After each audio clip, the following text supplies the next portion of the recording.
Hey everyone, and welcome to my video today where I'm going to be doing something a little bit different for me and a little bit cool. It is going to be a mixed media project. It's going to be a painting and it's going to be so cool. It comes out really well at the end. It's something I'm pretty proud of, so stick with me as I actually paint this. I'm starting it with some airbrushing. I haven't used my airbrush before, and when I got the airbrush for Christmas, I ended up buying some airbrush paints because I was told, or I'd seen on YouTube, that you need very thin paint for the airbrush. It can get clogged very easy. I kind of still had some issues with this because my airbrush is a cheaper airbrush. It has got a very low PSI, and as a result you need very thin paint. Not just very thin paint, it has to be very thin. It has to have two varies in the paint. So I got a lot of clogging and the paint wasn't coming out as nicely as I've seen people do with their airbrushes, and I have seen people use similar airbrushes to this, by the way, and they know what they're doing, so it came out beautifully. But as a learner, I didn't do too well, and here's a tip for you. Don't open the airbrush over your canvas and try to clean it, because, well, you see what's happened. But you know what, it's paint, it can always come off, you can always wipe it off, you can always paint over it. So I wasn't worried because this is a mixed media painting and this is going to have so many different kind of painting techniques over the top of it. So if there's a little error here and there, it doesn't matter, you just go with it, you know. There's no pressure on this piece to be perfect. The only thing I just wanted a dark background, because I decided that even though I didn't have a lot of thought going into this piece, it was very much just hey, let's just grab that, let's try that. Grabbing anything from my studio, grabbing things I haven't used before, grabbing things I don't use very often. It was just all a matter of just having a lot of fun. But I knew I wanted to put an animal over this, and I decided if I was going to do a dark background, I wanted to do a light colored animal. So I will do an animal and you will see that shortly. And yeah, just had fun. And while the airbrushing was a bit of a pain in the butt, I did get there in the end, and it kind of looks okay. You know, I've got a lot of learnings, and I know that I have to thin my paint next time or use inks. That's what I was told by Jackie, the nerdy crafter, that inks are a lot better with these kind of airbrushes. Oh well, that's a lesson learned, and now I can produce better art in the future. So my second thing I'm doing here obviously is a paint pour. I added some flow trail to the paint, which actually thins the paint, and it actually creates cells if you actually do fluid painting. I did have an issue though, because I hadn't done fluid painting in a very long time. I just grabbed 3 acrylic paints from my drawer. The green was already a flow paint, and because of that, when I added the extra flow trail, it became too runny, so it kind of became the dominant color. I actually wanted the pink to be the dominant color, and out of all 3 of them, the pink was actually the thickest paint. It was old, it was the end of a tube, it wasn't great. But you know what, again, it doesn't matter. I'm just kind of experimenting. This whole piece is all out of experimentation. I do get some cells going, I do get some movement, you know. Whatever doesn't work, this gets painted over anyway, because like this is a layered piece, like the airbrushing first, then the fluid paint, and now I'm just doing some other textures over the top. I didn't have a lot of a plan. Like I said, I didn't go into this thinking ahead. Like I woke up that day and I decided this is what I wanted to do. And I gotta say, this was the most fun I've had in ages doing painting, because I had absolutely no idea what I was gonna do. And I just let loose. I do not let loose in my life. I am always somebody that's so meticulous about everything I do. So this was just fun, and I love kind of just letting my art do its thing and like not planning, because I want to have that serious side of me to be the rest of my life, to be how I work, how I get my job done, how I get my fitness going. But with art, I don't want to do that. I want to just go with the flow and just be creative and not really go with a plan. And this piece was so perfect for that. Look at that. I'm using my little massage ball just to create texture. Like it doesn't really matter. Now that we have all the texture down, all of the different colors, all of the randomness, it's time to actually get to the fun part, which is the wolf. That's the animal I've chosen. I said earlier that I wanted a dark background, but I kind of wanted a light color animal, and I thought a wolf and its white fur would be perfect. It has enough texture and enough variation in its colors to actually kind of just create something a little bit better. Like I could have done a polar bear, but a polar bear is kind of too white. I wanted something that has a lot more darks and lights, and a wolf is perfect for that. And I also want something that will kind of be able to blend into the background a little bit, so as the fur gets darker, it can kind of merge into what's already there. So I wanted it to kind of disappear into that. I will say that I've never, ever, ever painted a dog before. I've never really done anything kind of close to realistic with acrylic paints before. With acrylics, I've only kind of done cute animals and I just do cutesy stuff with acrylic paints, let's face it. You know, I've done a teddy bear, I've done a giraffe, I've done a little mermaid. It's never anything that's really serious. I do more of my kind of realistic stuff with oil paints, but even then I'm not, I'm still learning the medium. I'm still learning to become a better, with detail, better drawer, which is why I spent the last year and a half just doing a lot of drawing, because I'm hoping that by drawing better, I'll actually just increase my skills. I'll get better at detail, I'll appreciate a lot more things, I'll get better at tones, I'll get better at color theory, and that's where I'm kind of at now. I'm starting to realize that I've done my apprenticeship to a large degree. I've still got plenty to learn. I'm not saying that I know it all. I'm not saying any of that, but I can actually produce something that's actually pretty cool. And if you ask me, this wolf or this husky actually is pretty cool. And I actually am really happy how it does turn out, because it is completely outside of my comfort zone, but I backed myself and I said, you know what, you can actually do this. I know it's scary. I know it's especially scary when you're doing it on a video that people are going to watch, but I realized that I can actually do this. Who cares if I fail? What's the worst that can happen? It doesn't matter how many hours it takes me to do this video. I was going to, produce this kind of animal on top of it. So I was just, doesn't matter. It's all fun. I'm just enjoying myself. And I'm so glad I did this, because I learned a lot and he actually looks pretty cool. I gotta say this myself, because I painted this and I've never painted anything like it. I'm really proud of how he's coming out. I love that I can see all the contrast, and his shape is really, really outlined and really, really nice. That's something I've struggled with a lot. I'm really proud of that. So it's a lot of growth for me.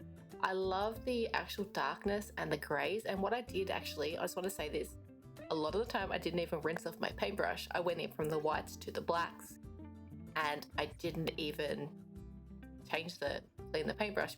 I wanted that grayness, because most of the time there will be that little bit of emerging. I don't want it to be just completely bright white unless it needs to be. I don't want it to be just the darkest of darks unless it needs to be. There's a lot of times where you kind of want that middle value. So going from black on the paintbrush to then adding some white, I just allowed that a little bit of grey to slide through, and I think it actually turned out really, really well for doing that. There's times where you do need to have the whitest whites, and yes, I did that, and I made sure those areas were white. But for the most part, I didn't care. I just thought a little bit of texture and a little bit of color on the paintbrush was actually perfect, and it actually does work out really, really well. I want to say that I use titanium white and zinc white for the whites. The zinc white is a mixing white, titanium white is an opaque white. The blacks are actually not black. It is my favorite color, my favorite paint color, which is Payne's Grey. For those that don't know, Payne's Grey is kind of a very, very dark bluey grey. And when you do it opaquely, it kind of can resemble black. You don't always want full-on black, because generally most things in life are not full-on black unless they are a very dark shadow. So I didn't want to actually have black. But Payne's Grey is just beautiful. I've used it before for my Hogwarts painting. I've used it for when I did a painting of my cat Trixie.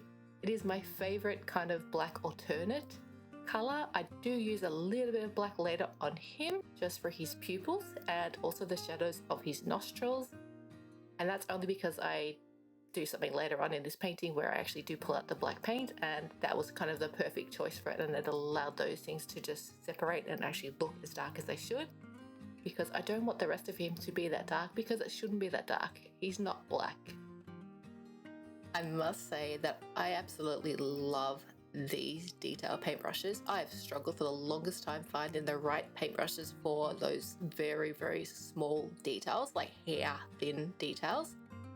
These brushes are from Amazon. They are the Jerry Q Art 12 piece detail paintbrushes, golden synthetic hair. They are so good. They are just, they were perfect for this. They were the thing that probably saved it. Like when I say saved it, if I didn't have them, I would struggle so much, especially with the fur around the ears, the fur just on the side of the face where you can kind of see a little bit of the shadows and the lights. You really want to be able to get those little wispiness. and they were so good for that.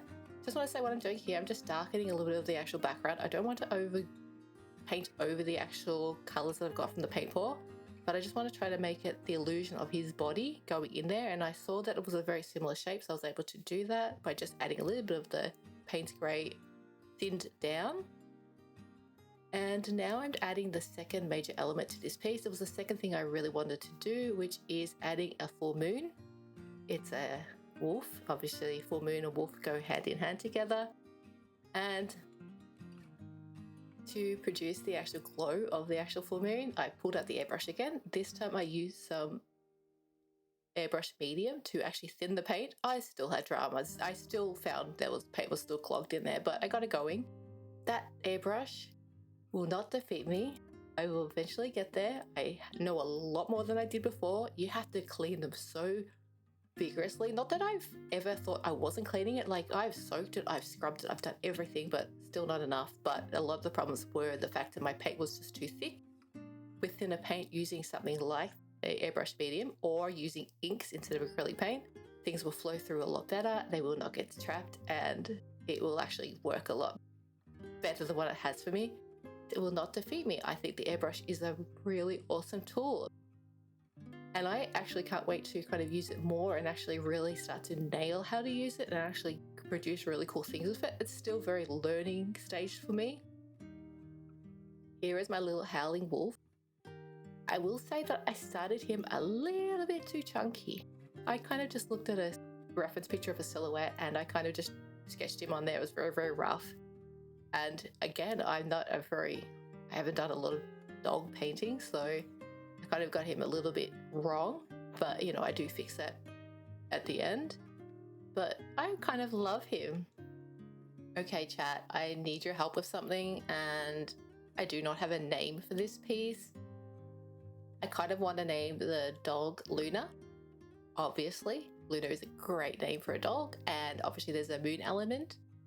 There are some time elements on this painting with the steampunk metal things that I glued on. They probably don't really go, but I wasn't really thinking about things. I was just doing things by instinct and just having fun, and that's what the art process is all about. But I think with a moon that represents time as well, the full moon, as well as those, so I think we can come up with a better name. Leave a comment to tell me what you think the name of this painting should be. And whatever name is actually the most fitting name, the best name, the most liked name, that wins. As you would have seen, I am using the black 4.0. It is a very, very matte black. It is like the darkest black paint you can buy. It is so beautiful. I wanted that for my silhouette because that is the time when you want to have that rich black.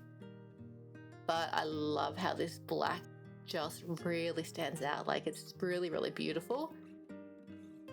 The black came out really, really nicely.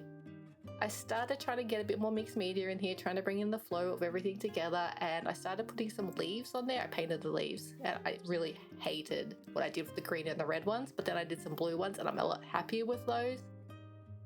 You make some mistakes, but I don't care. You know, it's just like, this piece is never about perfection. It's just about just really being artistic and just exploring things and just testing things and just kind of learning. And look at what I'm doing now. These shoes were from my Inktense video that I painted. They don't fit me. I can't wear them. I was going to throw them out, but then I was like, well, they're my art. I don't know. Should I throw them out? Should I not? So I found a good use for them. I use them as a paintbrush. Hey, it works. They finally have a purpose. I can almost guarantee that all of my other art YouTube friends are all watching this now thinking, yes, I also have something crap on my shelf that I've painted that I don't know what to do with. It's ugly, but it's sentimental and I still love it. Final reveal time, and I'm so in love with this piece. I challenged myself. I did something completely out of my comfort zone and I absolutely love this. I've never painted anything as intricate as detail as this. I am actually really proud of myself. If you like this content, don't forget to hit the like button, leave a comment, tell me what you think, and subscribe to my channel for more content like this. Thank you all so much for watching. I'll see you next time. Bye.